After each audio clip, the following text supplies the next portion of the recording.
In today's video, I will talk to you about the ground staff job role and how you can use my cabin crew advices when you will be applying for the same. I'm Julia from EXCREWNEXTCREW, your cabin crew coach, consultant, and educator. Let's start.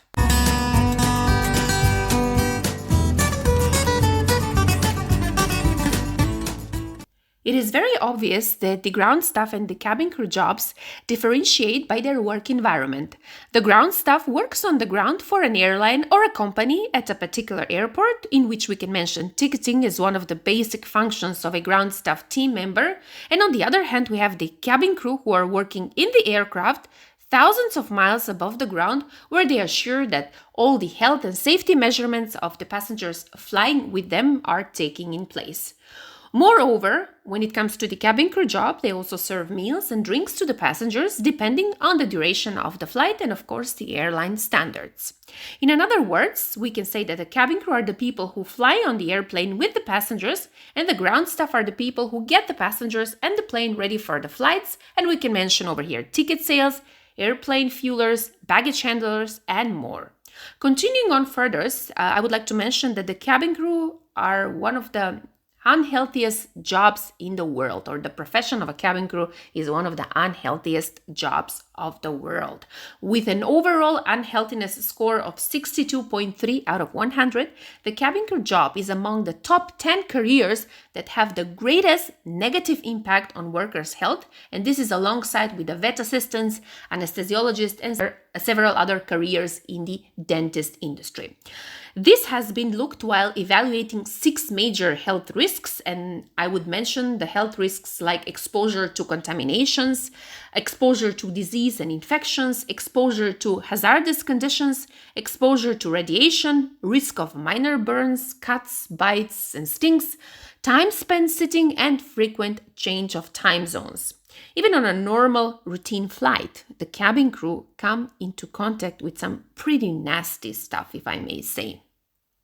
Mentioning the negative impact on the health of the cabin crew, I would like to say one thing. The cabin crew working in close quarters with passengers are more likely to catch an infectious disease than a lawyer working in an office, and this is something that is increasing the health risks as mentioned earlier. Also, not forgetting the radiation from space, the serious jet lag, the long overnight shifts, etc., etc. All of these conditions can actually potentially cause cancer. There are a lot of researches on this topic. Do not hesitate to have a look on the internet and to read more about them. At the beginning of this video, I have shared that the cabin crew, unlike the ground staff, work in the air and not on the ground. And this means one important aspect that we must consider, and that is the pressurized cabin, where every effort is actually 4 times more than the one on the ground. The cabin crew are working in the aircraft, and that involves life risks, and God forbids, if there is an accident, there could be fatal injuries and even death.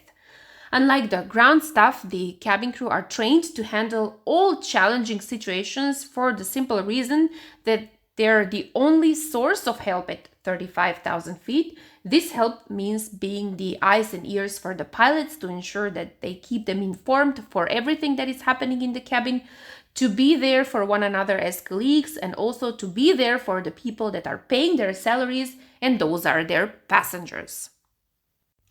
During a flight, the cabin crew have to perform different roles, different characters as per the nature of the situation that they are involved in. And in the airplane, the crew are somehow always involved, and this is actually the way how it's supposed to be.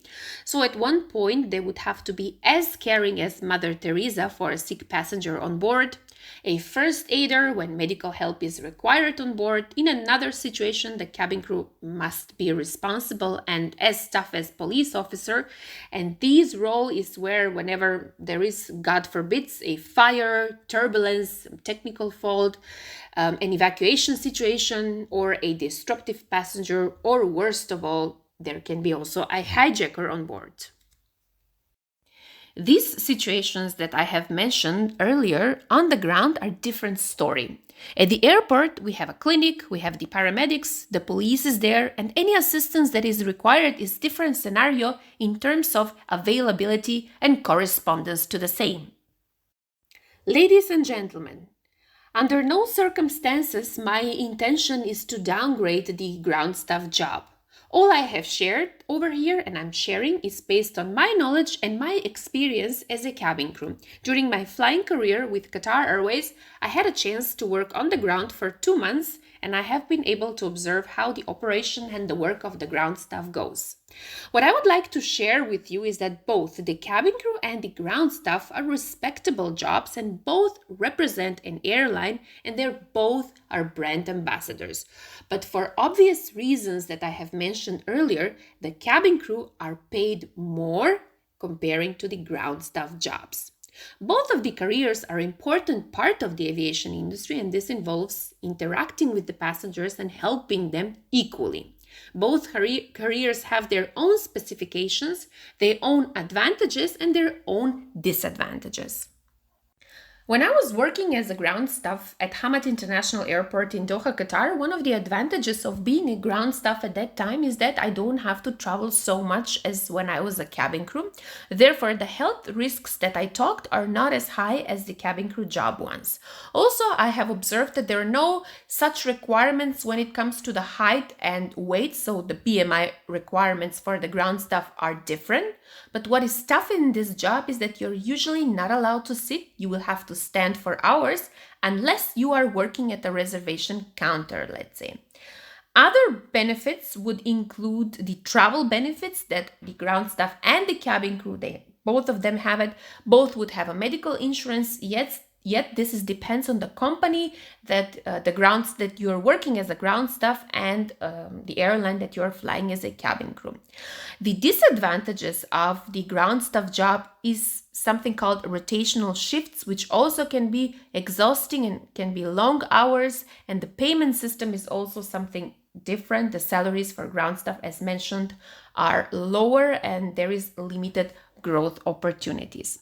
Talking about the challenges, when it comes to the ground job, they're a bit less than the cabin crew jobs in terms of dealing with emergencies, whereas if we discuss the benefits of being a cabin crew, it sounds a bit more challenging because everything that happens on board the aircraft is done at 40,000 feet, from welcoming the passengers aboard until dealing with any kind of emergency. The cabin crew job indeed is a more challenging job comparing to the ground staff. Now, when it comes to traveling and working for hours, I think this depends on the person. For some people, would be okay to have those long working hours, irrespective if it is on the ground or flying, so I don't see much of a difference over there.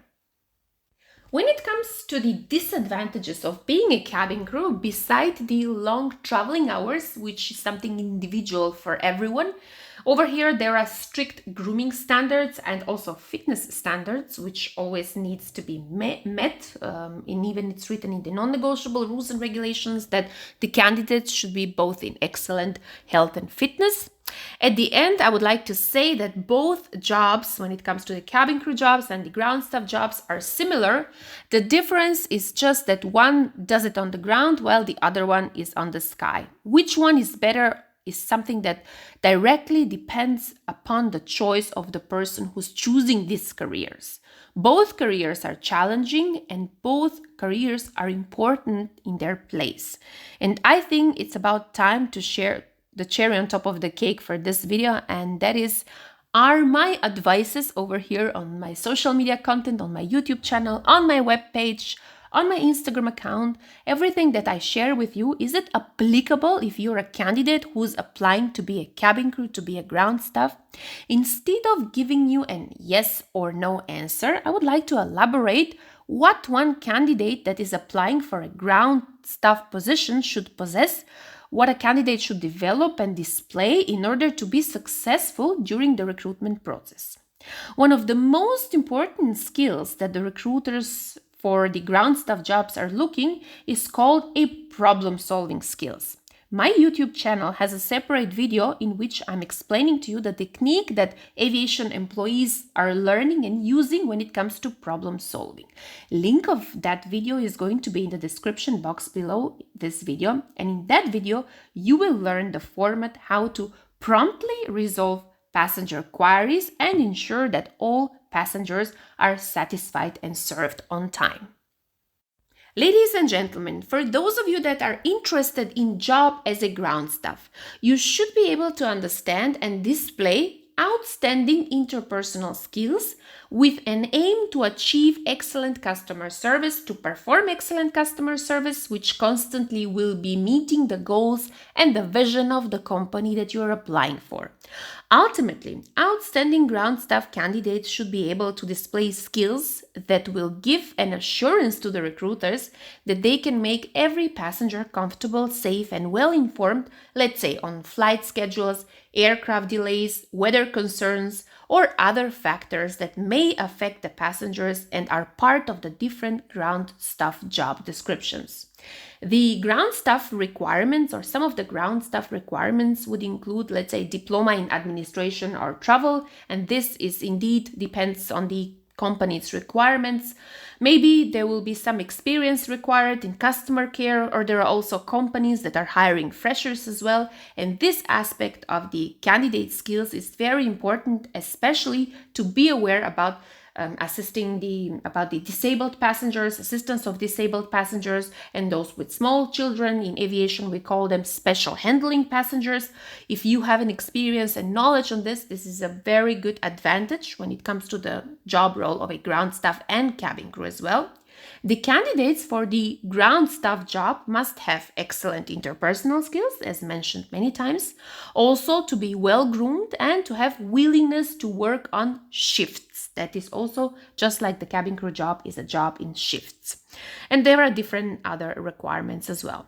During your ground staff job interview, you're going to face the very same interview questions. For the simple reason, this is a simple service job, and assessing your interpersonal skills is not less important than the one for the cabin crew job. So we're going to come to one important question over here. And that question is, should you be watching my videos if you want to become a ground staff for a certain airline or a certain company at an airport? Well, ladies and gentlemen, my social media platform is your most important place to learn about customer service. And if you understand the components like CV preparation, interview questions and answers, personal presentation, aviation knowledge, grooming, your skills, I can promise you that you will be able to start a career in the aviation industry on the ground without any problem. Now it's the time to tell you thank you for watching this video. And in order to get familiarized with the CV preparation, interview questions and answers, personal presentation, aviation knowledge, grooming, your skills, I do have a lot of playlists that once you're done with this video and we have come to the end, you might want to jump and have a look. Do not forget to read me on EXCREWNEXTCREW.com, also to send me all your questions and your suggestions for further YouTube videos that you would like to see over here on my YouTube channel.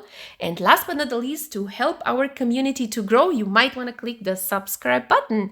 Thank you very much for watching this video and have a nice day.